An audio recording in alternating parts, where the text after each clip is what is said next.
because not because we don't get something that we want, but because we are after things that might not be what are God's best for us.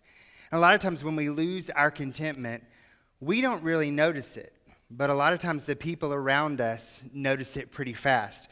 So when we're told we can't have something or things don't work out, we need to learn to be happy with what we have. That's contentment. So I don't know about you, but I'm not sure I can be content all the time. It's pretty tough. Even as adults, we struggle with that too, kiddos. So here's what I want you to do. Over the next few weeks, we're trying to, as we do a new virtue, we kind of spend a month on that, kind of talking about that. So now that you're aware of this whole thing of contentment, you'll be able to, in your own home, in your own house, to talk about contentment. And when your child or when your parents are not content with what they have, to remind them of the virtue that we're learning in Children's Church as well. And we've been learning a verse that goes with it. I forgot to put it on the screen, but it's, I've learned with what state I am therewith to be content. I know that I've just messed that quote up, but that's the verse that I'm learning in Children's Church this month as well. So we want to be content with what we have, with what God has given us. And so sometimes we need to find clues. This whole thing of the clue, the detective agency that we're using this month is all about looking for those clues that will help us remember to be content. Like Melissa said at the beginning, a lot of times when we're searching for who has stolen our contentment, a lot of times we have to say, I'm the one who is not content with what I have. It's not somebody else's fault or it's not somebody else's circumstances. It's me making the choice to not be content with what I have.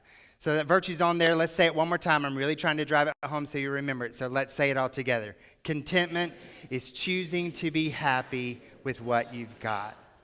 So hopefully you got to see a little glimpse of what we do in Children's Church. But before we go this morning, I want to kind of just give you just a little bit of background and information about this whole shift that we're making. And I'm kind of glad that we had today with everybody getting to wear your colors. Mark, can we have those, just a little bit of house lights so we can kind of see just a little bit?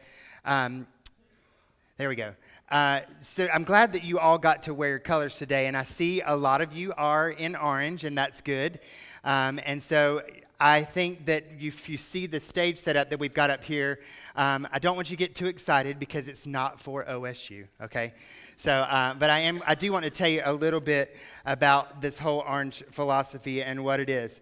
We've put a lot of emphasis on teams today, which is great, and it's good to support those teams that we love, and it's good to get excited about that. And, you know, I know you OSU fans, you get excited about cheering for the underdogs year after year and knowing what it feels like to lose. And so I appreciate that you're, I'm just kidding.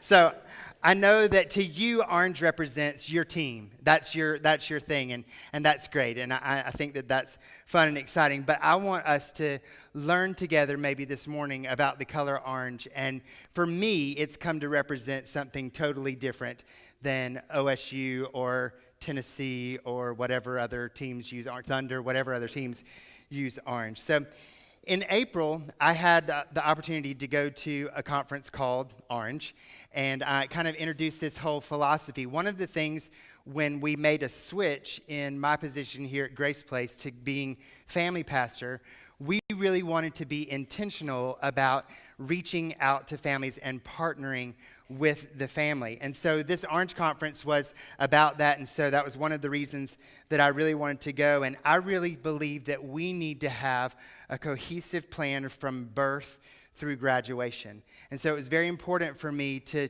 find something where we could develop that and figure out what that looks like for Grace Place. So here's kind of the concept behind Orange. They're two very different but powerful influences that God has put into the life of every child. And they're placed there by His amazing design, by His divine creation. And the first is the church. And the church is uniquely and strategically placed there by God and by His design, and we are there to display God's glory to the world, God's light to the world. We're to be light to the world. The church exists to show the world who Jesus is. We're to shine that light into the darkness and reveal God's Son. And so in order for us to kind of talk about the church, we're going to let the church be yellow, okay? So we'll say that they're yellow. That represents the light, okay? The second entity that God has placed into the life of each child is the family. And the family, we've talked about that before. We've talked about how important it is for you to be, as parents and grandparents and aunts and uncles, to be the spiritual influencers of children and teenagers, especially you parents. It's a big role. Because in our families, in our homes, that's where our children see our faith lived out. We hear about it at church, but that's where the rubber meets the road. That's where we're seeing it lived out. And it's where they should feel loved and accepted, and the love of God is demonstrated. So we're going to let the family be red, okay? Now, I do want to say this because I don't want you to go out of here thinking, that with this heavy weight, it is important for you to be the spiritual leader in your home, but I think it's also important for you to realize that there are no perfect parents, okay? So everybody breathe a sigh of relief.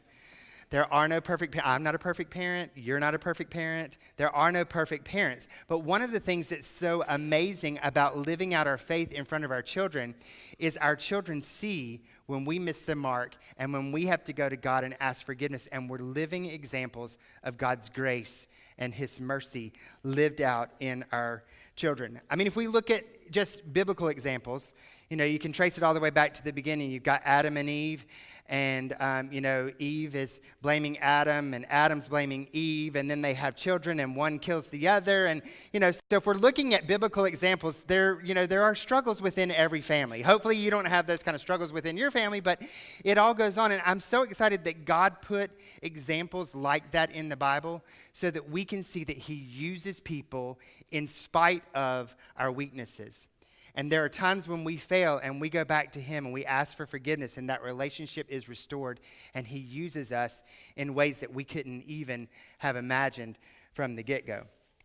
So I love this quote. Your role as a parent is not to impress your children or anyone else with your ability to parent. Your role is to impress your children with the love and the character of God. That's huge to me, to understand. I don't have to worry about what does everybody else think about the way I parent? I need to be worried about, does the way I parent reflect the character of God? Here's another quote. God is at work telling a story of restoration and redemption through your family. So never buy into the myth that you have to be the right kind of parent before God can use you in your children's lives. Instead, here's the key. Learn to cooperate with whatever God desires to do in your own heart, so that your children will have a front row seat to the grace and the goodness of God. Man, that's good, because we're going to mess up. We're going to miss it. And our children need to see the grace and the character of God lived out through us. So the family's becoming red, or the family's red, the church is yellow. And when those of you who've been through art class at school, when you merge yellow and red, what do you get? Orange, exactly. So when the church comes together with the family, yellow and red mix together, and that becomes orange. If you have your Bible, very quickly, I know I'm running out of time, so I just want to go over a couple of verses here with you to kind of drive this point home. Turn to Deuteronomy chapter 6. Deuteronomy chapter 6. And in Deuteronomy chapter 5, Moses had gathered the whole all of Israel together, and he's giving them some instructions. And so you might not be a parent in this room. You might be just a church member. You might be somebody who is an aunt or uncle, but all of you are a son or a daughter of somebody. So you're all part of a family. So, but I want us to see that as a church, this is important for us as well. So Deuteronomy chapter 6, I'm going to start in verse 4.